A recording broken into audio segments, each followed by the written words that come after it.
Assalamualaikum warahmatullahi wabarakatuh. Di video ini akan membahas konsep uang dalam Islam. Pembahasan pertama yaitu pengertian uang. Uang dalam ekonomi Islam. Secara etimologi uang berasal dari kata al-naqdu nuqud. Pengertiannya ada beberapa makna, yaitu al-naqdu yang berarti yang baik dari dirham, menggenggam dirham, dan al-naqdu juga berarti tunai. Kata nukut tidak terdapat dalam Al-Quran dan hadis karena bangsa Arab umumnya tidak menggunakan nukut untuk menunjukkan harga.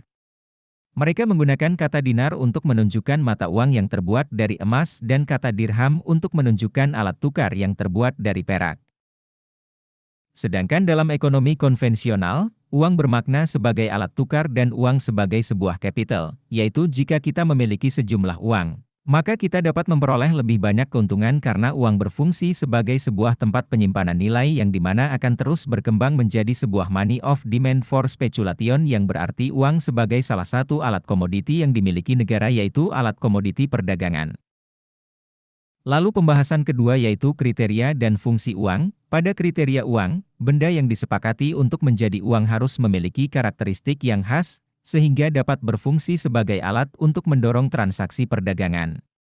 Benda itu harus memenuhi syarat yaitu disukai dan diterima oleh umum, nilainya stabil, mudah disimpan dan tahan lama, mudah dibawa-bawa, mudah dibagi-bagi dalam satuan-satuan yang lebih kecil, dan mencukupi kebutuhan dunia usaha.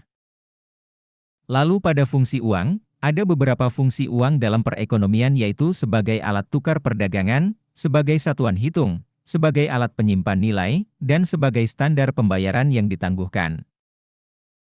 Lalu pembahasan ketiga yaitu jenis-jenis uang. Ada beberapa jenis uang yaitu pertama uang komoditas atau uang barang, adalah alat tukar yang memiliki nilai komoditas atau bisa diperjualbelikan apabila barang tersebut digunakan bukan sebagai uang.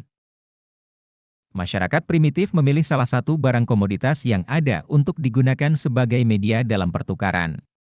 Pilihan itu berbeda-beda antara satu lingkungan dengan lingkungan lainnya tergantung dengan kondisi ekonomi dan sosial.